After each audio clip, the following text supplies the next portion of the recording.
for joining us today for our webinar. My name is Landria Page, and I am the Community Relations Associate at Belmont Village Lakeway.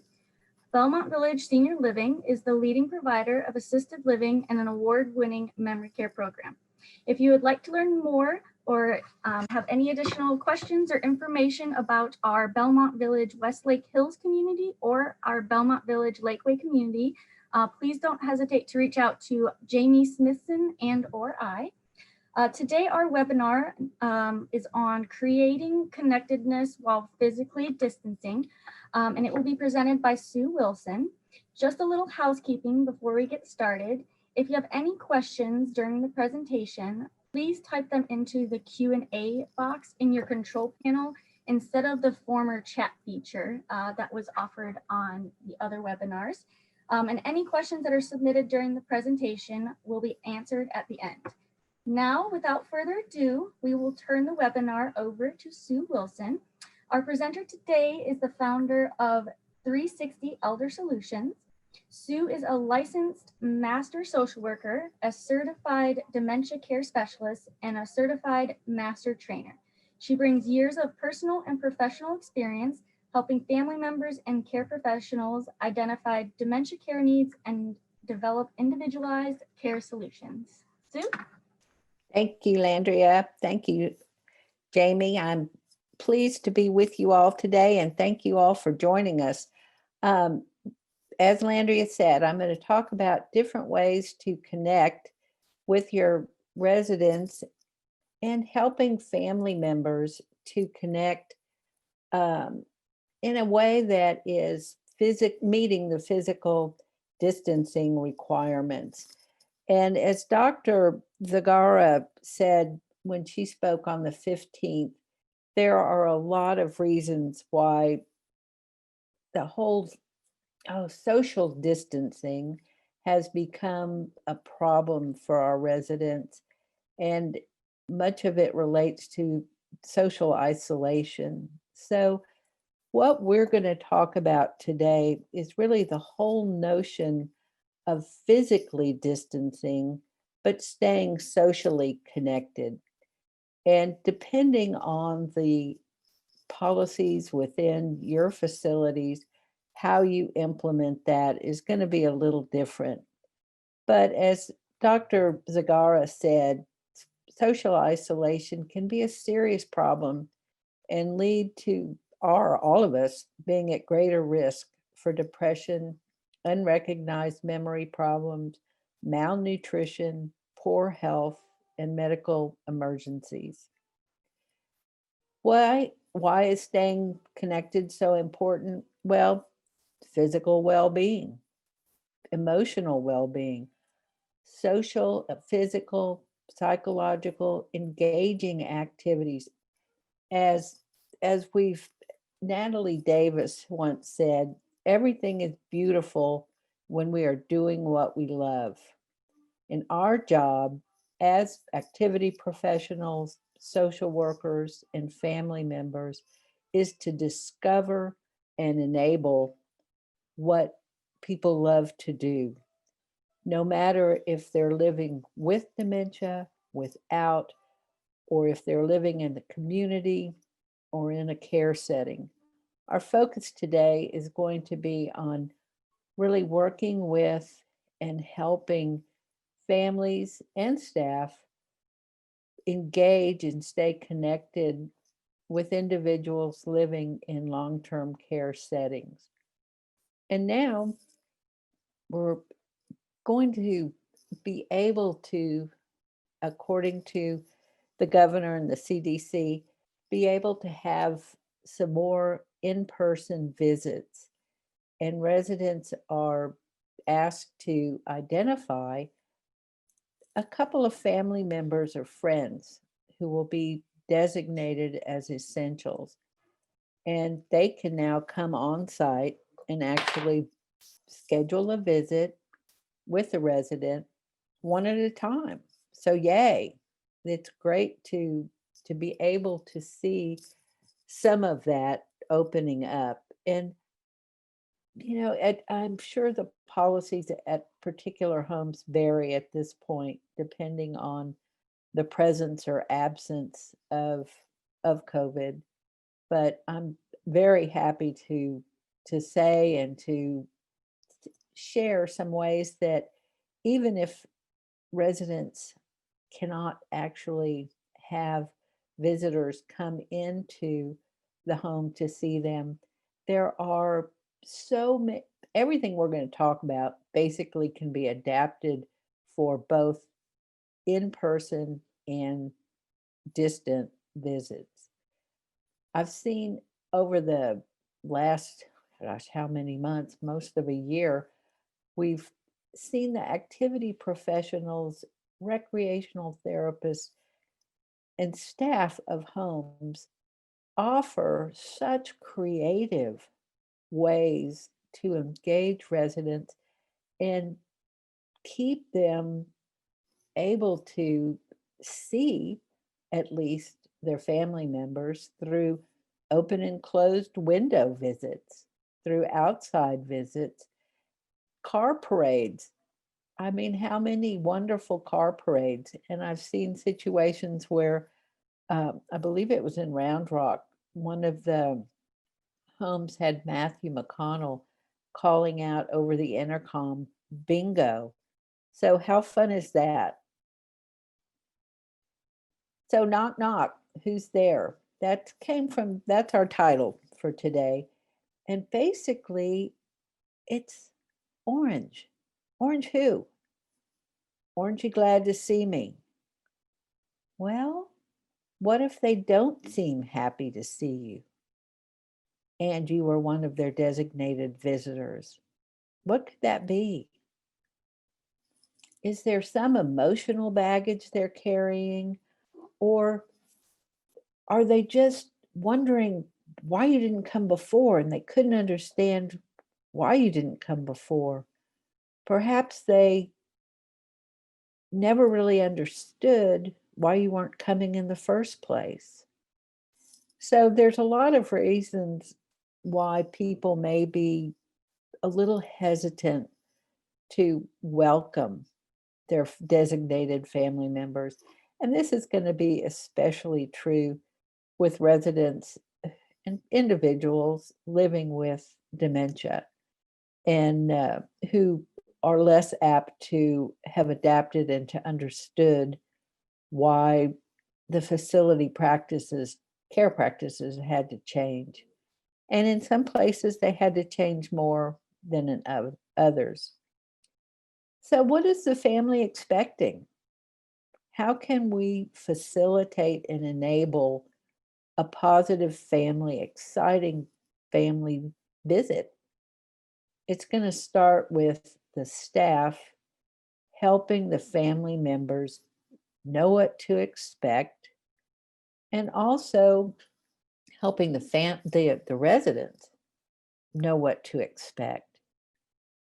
Changes can be unsettling, and we have to prepare everyone for that initial visit.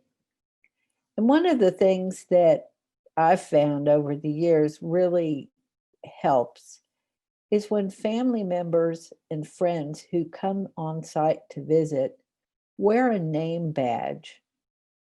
That idea can work with a Zoom call or FaceTime, especially if individuals are living with dementia. But if they also have multiple children and they're going through their mind, is this Sue or is this Sally or they go through the list, put that badge, that name, it's just a simple badge, first name, large print, place it on your right side or the resident's dominant side, because that's where they're going to be looking. When you say, hey, Mom, it's Sue. It's your favorite daughter. I'm so happy to see you. So be sure to, even if you think, well, they won't need that, they won't need a badge, they know who I am. A lot of people will really appreciate having that reminder and not having to think, especially if it's been a long time since they've seen you. Staff should also help reduce any distractions and set the stage for success.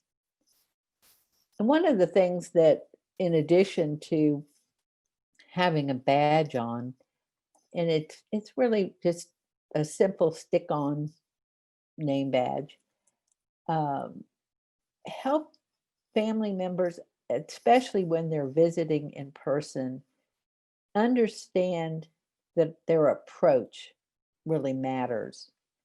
And if you've looked at any of Teepa Snow's materials, you'll see that there are some serious changes going on, sensory changes with the residents. And we're going to talk about that in a moment.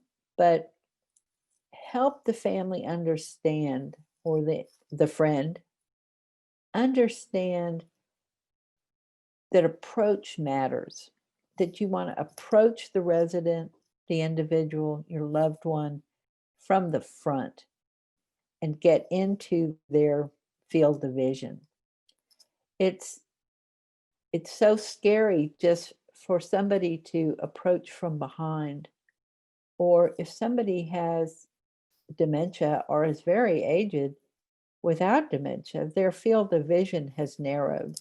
And so coming from the side can be just as scary for an individual as coming from behind. So be conscious of your approach. And it may take a minute or two for the resident to register their family member. This may sound odd, but wait for permission to step closer, especially if the individual is living with dementia. And I say that, and it's not like a formal permission slip to come visit, but it's more of reach out with your palm open, your fingers soft, with a welcoming look, so that your loved one has the opportunity to respond and let you know that they want you to be close. I mean, if they sit back a little bit, yeah, give them a few more minutes. They may need to have some help in registering who you are. I mean, if they haven't seen you in most of a year, then, we've gotten a little heavier, we've gotten a little grayer, things have changed in us as well as our loved one. So it's important to give them a minute or some seconds, obviously, to wait and register that it's you. And always start with a compliment. Don't start with a question. Start with a compliment. There's always something, no matter how small. It's wonderful to see you, Mom. You look beautiful in that pretty pink sweater, and your hair looks perfect. Thank you for looking so beautiful. I've missed you. So find something positive that you can start with and see the glow on their face. Everybody loves a compliment.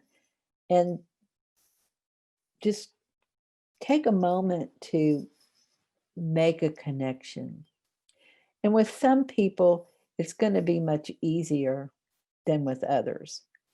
And this is true if you're with somebody via Zoom or via in person. And there's a concept that's referred to by CADDCT and others as the bubble of awareness. And we all kind of live in that bubble, but as we age or as dementia progresses, if you're living with dementia, then your bubble of awareness can change. It can be broad, and you can see the whole room and be open to that. Or you may be more withdrawn just by nature and by the progress, or the progression, I should say, of your condition. So you want to be aware of where that person is at any given time.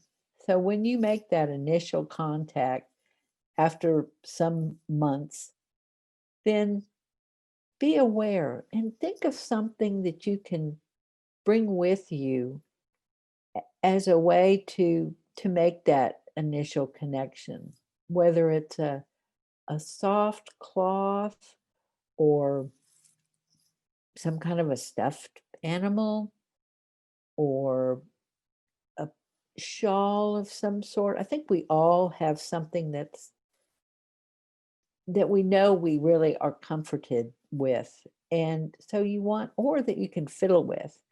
So you want to have something that you can bridge, especially with people who are living in a small bubble, because basically they may be pretty withdrawn and need for you to make that first connection down on your knee at their eye level and putting something soft in their hand or on their lap, but being aware of that so you don't end up causing somebody to be startled and go into a fright and flight mode.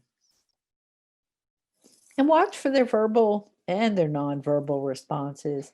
In this picture, you can see that the individual, the therapist, and the resident have connected, and there's a softness to both of their expressions. But you want to be conscious of the responses that you're getting, because even for people who are living with dementia and may have problems with their verbal communication, they're still able to get facial expressions and tone of voice and body language. So if you're all tight and trying to sound happy and nice, they're going to see the discrepancy. And what you want to do is, leave your grief, leave your stress outside their room so that you're coming in with composure and you're ready to comfortably engage and comfort. Watch for positive and negative signs, reactions. Is your loved one relaxing? Are they tightening up? Again, just be conscious of your expressions and tone of voice and watchful of their responses. One of the things that we want to always keep in mind is how we can appeal to individuals' changing sensory perceptions. I mean, we have our sight, which, oh my goodness, mine has changed. Our hearing, our sense of smell, our taste. What are my preferences? Have they changed for your loved one?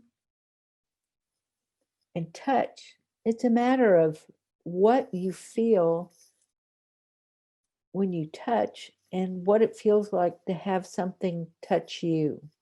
So it's kind of an interesting combination. But stay current on where your loved one is at this point, because as time goes on, we're going to have changes, sometimes some pretty significant diminishing of our senses. In particular, I want to have you pay attention to the resident's visual field. And I want us to practice something that you may have already done, but something that Teepa Snow has taught me a few years back about the changes in the visual field. And if you put your arms out wide and wiggle your fingers, looking straight ahead. You want to bring in your fingers, your hands, to where you can see your fingers wiggling without having to look at them. So you're just looking forward, but able to see your fingers wiggling. What you'll notice is that with age, they come in closer and closer to where if you're young, in your 20s and your 30s, you're going to have a full 180. But as you age, that diminishes until you come to a point where if you'll do this, you'll see what's called scuba vision. And you can just put your hands over your eyes and make them into binoculars. And basically, as you're looking in front of you, see what you can, tell me what you can see, but also notice what you can't see. You can't see above you, you can't see below you, and you can't see beside you.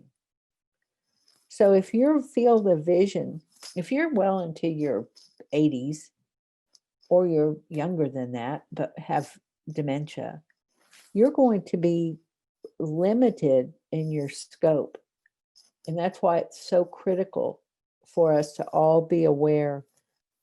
And you can kind of test. I mean, obviously, you're not doing a true assessment, but you're getting a sense of what they can see and what they can't see. And that will just reinforce to you the importance of coming from the front. And then you can move to the side and be supportive and not confrontational.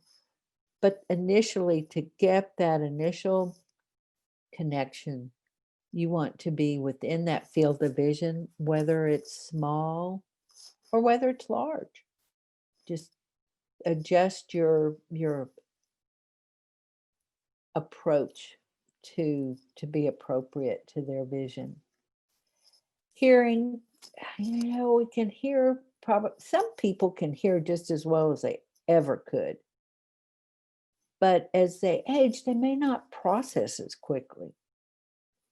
Living with dementia, they're definitely not going to be processing as quickly, and they may be losing every fourth word or more than that as time progresses.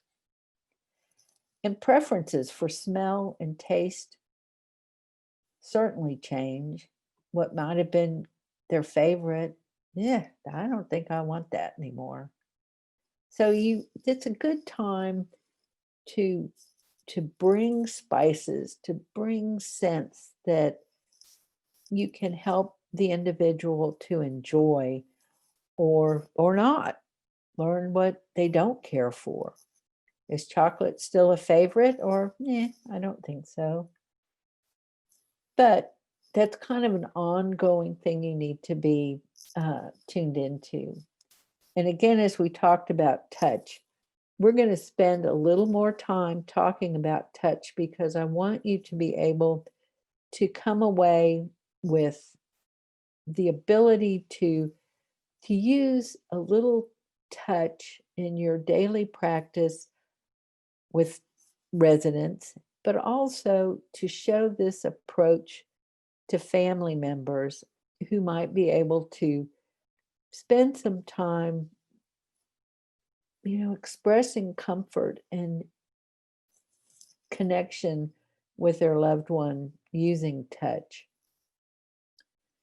When you look at this slide, what do you see? A gentleman that's all smiles. And that baby's just giving him all kinds of wonderful attention and touch. And he's fooling with that hat. And then you look at this lady and you wonder what's going through her mind right now. Is she alone? Is she waiting for somebody? Looks like that to me. there's different kinds of touch. And I think what we do most every day in our practices with our in our care with our residents is what's called instrumental touch. And some examples of that are just helping people get out of bed, helping them get dressed, doing hair. It's things that involve touch, but which are necessary to accomplish a task, an activity of daily living, versus expressive touch, which is that touch that is really, it's either spontaneous or it's in a situation. Think about when you give someone a hug, when you hold their hand, could be a very difficult situation they're going through, or a joyous situation, or just everyday enjoyment of sitting next to somebody and holding their hand.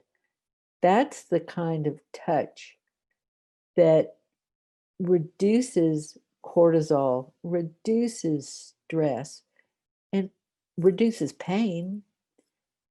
We've seen dramatic decreases in some of the behaviors that are show up in residents who are trying to express themselves but aren't able to. And if their family members, their staff use expressive touch, oftentimes you're going to see more participation on their part.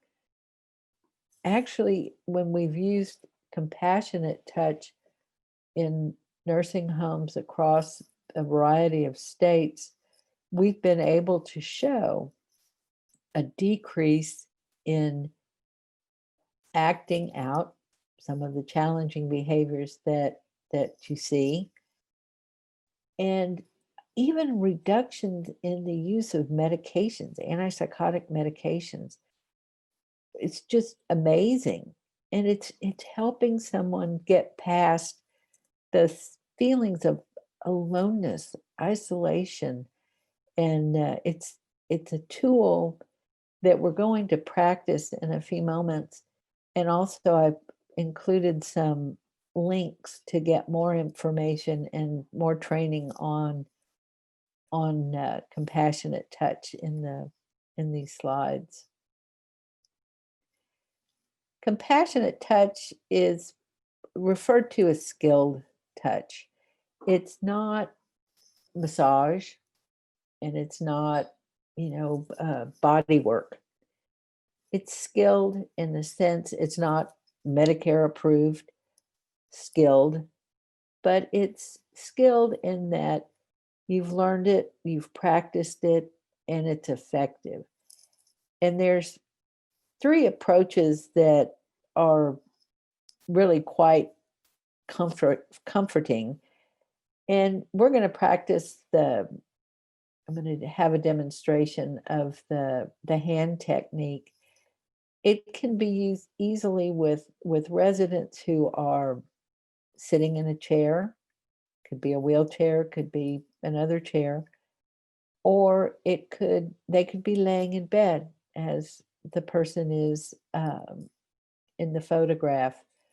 The back rubs, wonderful. People love it. It's really as enjoyable for the person who's giving the hand technique or the foot technique or the back technique as it is the individual who's receiving it. This is just, I mean, and I know a lot of you all already do some hand work, some massages, some manicures and pedicures with your residents. But this is just a set of techniques that have been shown to be evidence-based and to result in some positive reactions. So this is just a photograph of the hand technique. And next, we're going to go into a short demonstration of the hand technique. And takes about 4 or 5 minutes, but it's enough to give you a good sense of the technique. So you can take it home, you can practice it with your residents, you can practice it with your family members, and then bring it to the home, and either staff and or family members and friends enjoy it with their loved ones.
And it doesn't have to be fancy lotion, just whatever you've got.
Hey Sue, this is Jamie. We're not able to hear any sound. Are you able to kind of describe the technique that Oh, she's using? certainly. I'm sorry, I didn't realize that. Well, after she's made the connection, then she warms up the lotion. She starts with the elbow, from the elbow down, to spread out and moisten the skin. Then as you can see, she started with the palm up, and you want to start and work on the different parts of the hand, and then slowly turn the hand over and work each individual finger, carrying it, smoothing it and giving it warm touch all the way to the end of the fingertip. And then she's wiping off any excess lotion. And at this point, she'll go into the flowing stroke, which is really the last part of the technique. And it's so relaxing. It feels so good. And past the fingers.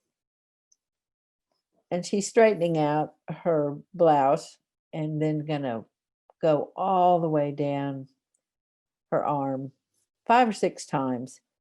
And again, like she said before, though, if you don't have time to do, 6 to 8 strokes on each of the parts of the technique, then, fewer is fine, but some is better than none, because it's soothing and comforting.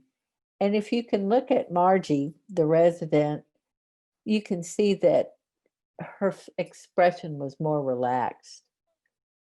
At this point, then she's talking about how you would now go ahead and start on the other side of her hand.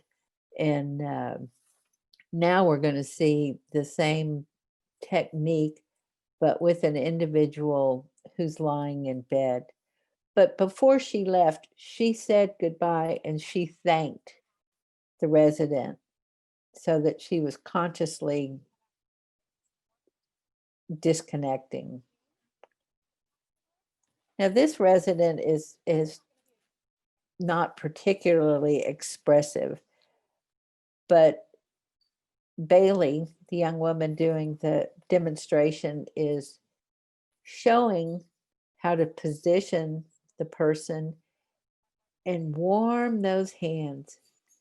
So you may have to warm your hand first and put some lotion on your hands so they're not cold and dry, which can happen. But she's saying to leave your hand on her hand, cupping her hand for a few minutes or a few seconds, and then take some lotion, warm it up so you're not putting cold lotion on the resident. And then you're going to start at the elbow and go down to the hand. And many of you all are going to be, putting lotion on residents after bath time anyway. But this is such a nice technique to use when you're helping somebody get to sleep for a nap. So she's put the lotion on. Now she's turning the hand over, and she'll start with using her thumbs, her texting thumbs, to make circles in the hand of the resident's hand. So she's going palm to palm, and that's important in 6 to 8 times. And that circular motion of the palm to palm has been shown to be particularly relaxing, calming, and it's soothing and comforting. So it's gentle pressure, not anything hard, just gentle. And so she's focusing on 3 parts of the hand, the base, the middle, and up by the joints. And she's going in circular motion, starting at the base, 6 to 8 times. And if somebody's hand is contracted, don't try to force it. Just work on either the other hand or on just the top of the hand and the arm, because it's still comforting to have that touch. And that may be, I've had situations where, if she's using dental pressure, where, after doing this for a few minutes with residents, they end up so calm, and they may have been agitated, and you want to do it with the resident proactively. So think in terms of, what time of day do they start having signs of distress? Well, let's connect with them and give them some gentle hand techniques before the opportunity to get distressed and agitated occurs. So again, just like with the person sitting in the chair, she's going from finger to finger and massaging. I shouldn't say massaging, but rubbing each finger. And it's important to go all the way past the tip of the finger. The next portion is the flowing stroke, and you go from the highest point you can reach, and it may not be possible to go all the way to their shoulder, but as high as you can reach, in that soothing flowing stroke is really the conclusion. And people will fall asleep during the process. I know how I feel with a manicure or a pedicure. It's the same.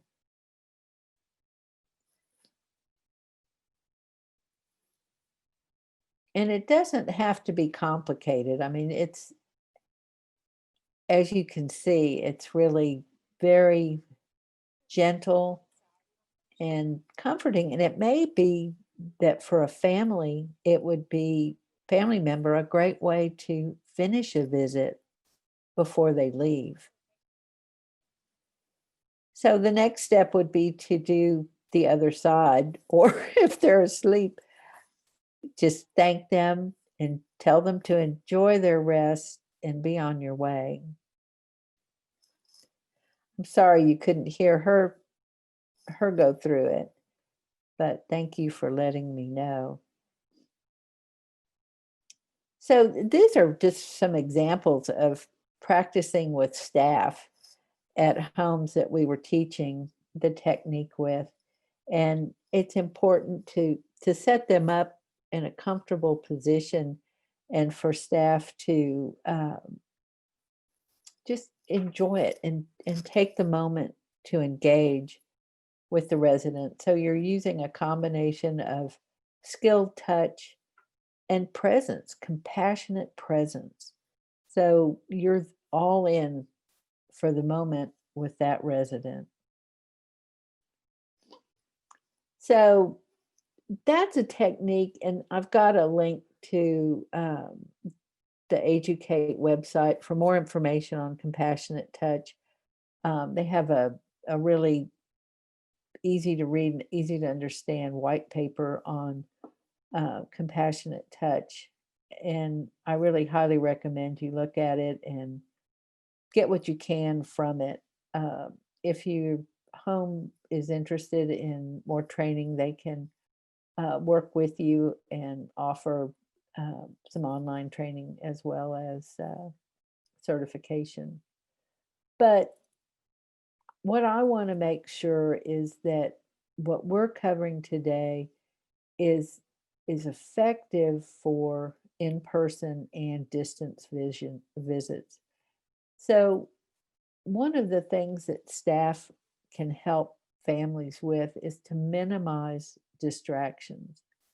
Turn the TVs off in the room, whether it's an on-site visit or a distance visit. Too many sounds, as we talked about, just the too many sounds and coming from multiple directions makes it hard for a lot of us to think. When I think of myself driving in Dallas or some other big busy city, I find myself turning off the radio, taking off my sunglasses, really so that I can focus my attention as much as possible on where I'm going. And I think that's what we need to keep in mind when we're visiting our loved ones in a long-term care community. And especially if they don't have a private room or there isn't a private space set up for the visit.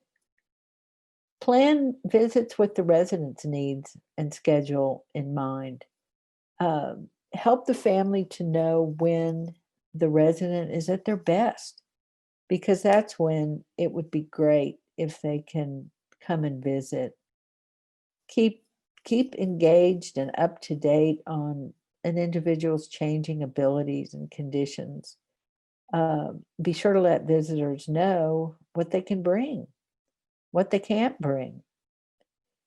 That's great for what you can bring and what you can have delivered or mailed in. Because I know for us anyway, there's so much that we get delivered at this point, and everybody loves getting those packages. Also, don't overstay your visit or your call. Sometimes shorter calls are better. And leaving and hanging up can be challenging. So coordinate between the family and the staff members. And that might be a come up with a routine that works as a way to comfortably separate from the resident. And with some individuals, that can be harder than others. But know and respect changing abilities and preferences. What is most important to the resident now? Focus on those interests and abilities. Our interests change over time, and our abilities certainly do. And we want to support abilities and independence. So you want to do with rather than for. And I think this is particularly important for family members who, want to do for mom and come and take care of mom. Well, that's all well and good, but help them to find joy and comfort in being able to do some things for themselves, and certainly assist and support, but get a feel for what they can do for themselves and encourage that. In particular, what can people still do with their hands? A lot of people need to keep those hands busy to stay out of trouble. And whether it's fiddling with something soft, whether it's building something in activities, or, doing a collage, there's a lot of things that if you know that your loved one can still be productive and do things with their hands, by all means, incorporate that into care packages and visiting. Just arranging flowers with a resident who in the past has been perhaps responsible for the flowers at a church, or was a wedding planner or an event planner. If they can still enjoy and do things with their hands, set up what they like and enjoy and can do. And depending on their verbal skills, help the staff, help family members know what to talk about with their loved one or with their residents, because it might be that there's a whole topic area that they can't get enough of, but nobody's ever really tapped it, whether it's military service or, their work history or their church services. Oh my goodness, children and grandchildren. Some people, they have those political channels on, and they want to talk about philosophy, cooking and travel. I'd love to talk about travel and cooking. Both things are fun. So, investigate what it is that is important to the person now, and focus on those interests. Reminiscence is a tool that can be very effective or not. It's I think most people are real familiar with techniques of reminiscence, and there's a tool that I've noted that actually you can see on the Educate website, that is referred to as Flashback, and it's a set of laminated cards, and you can make your own, but it's a set of laminated cards. I think there's 100 different cards that you can use to start a conversation, to carry on a conversation. And you obviously don't need to use all of them at once, but a few at a time, and help people kind of find ones that they can relate to out of the deck. Time slips is another good technique, and that's more for creative storytelling, and getting conversation going when reminiscence may not be possible. And again, it's one of those kind of programs that you can look at their website for time slips and then recreate it yourself. If you want to go all in on their program, you can, but if you want to just make some photographs that you can use that will get the conversation going, again, via Zoom or in-person visits, just go for it. Reading aloud to your loved one or having them read aloud to you or to their grandchildren. That's fun. I mean, you can do it over Zoom, you can do it over FaceTime, and a lot of homes have really stepped up and gotten the technology and have it available where they can accommodate those kind of events or experiences. The Read to Connect program is one that accommodates the visual changes. It's a series of books that are set up in such a way that they're easy to see and to read and not overwhelming. Collages. I'm a fan of making collages, and you can do these in person or via FaceTime.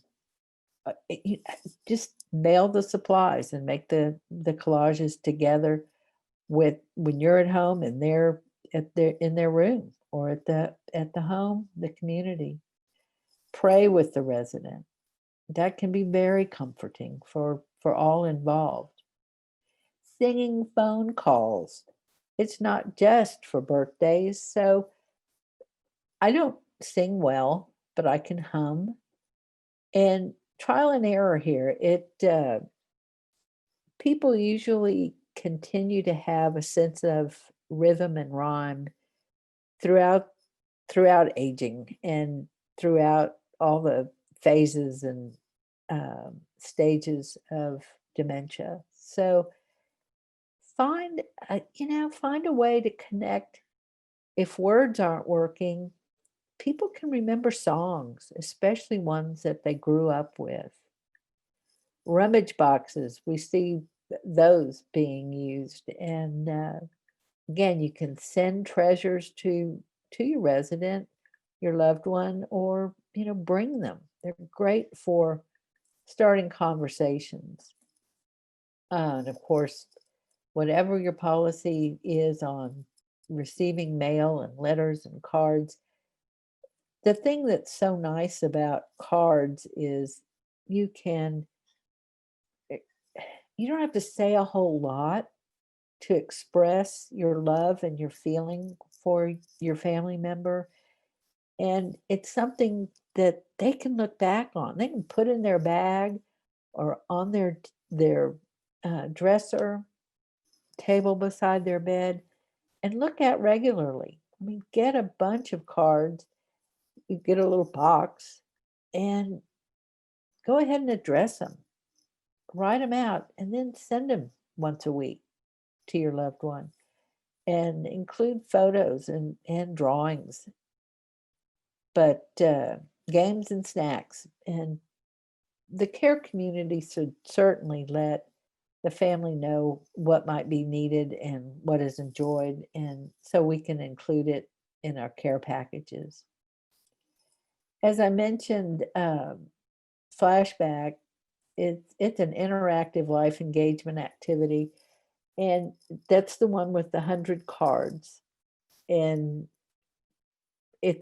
they're great for, I have a set, and you can really make use of them you want to get them to where they're at the era of the resident and not particularly necessarily important to somebody who's younger, but they're important to evoke memories in elders. So that at the educate.com website, you can find access to the Flashback cards. And same with more information on compassionate touch in the white paper,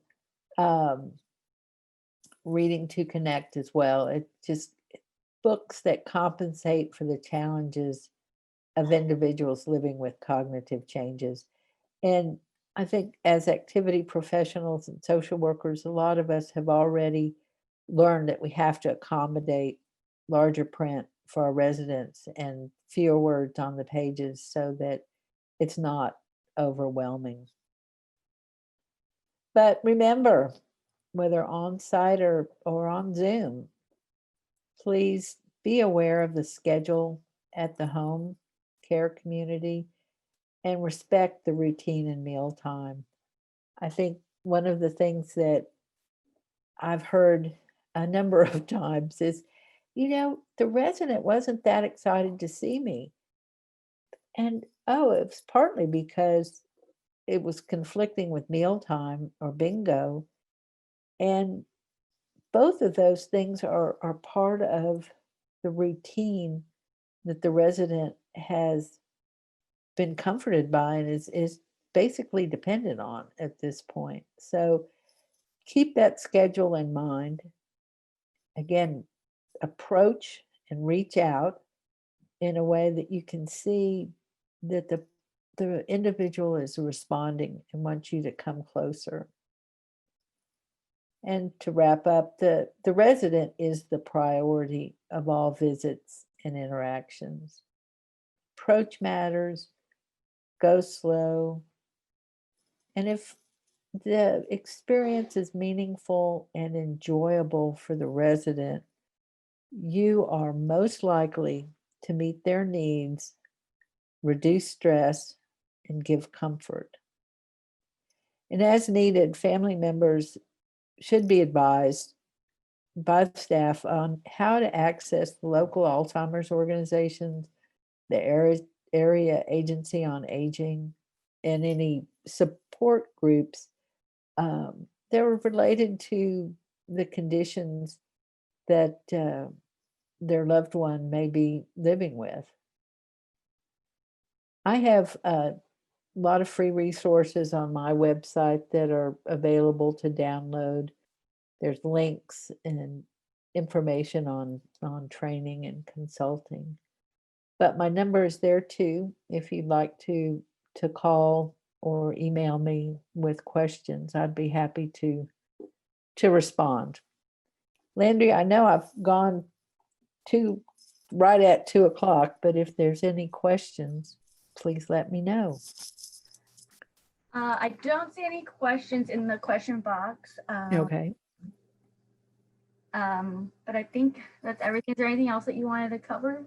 No, I think that's it. But thank you. Okay.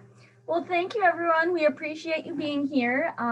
Thanks again for joining us, and we hope that you'll be able to join us for our next webinar, which is on Thursday, November 12th, where we'll have Beverly Sanborn, who is a nationally recognized gerontologist. Wonderful. 30 years of experience working with seniors and their families, and will be presenting on a day in the life of Circle of Friends. So if you'd like to learn more about our award-winning program for Alzheimer's disease with Belmont Village's memory care expert, Beverly Sanborn, please join us virtually on Thursday, November 12th at 1:00. All right, thank y'all. Thank you. All right.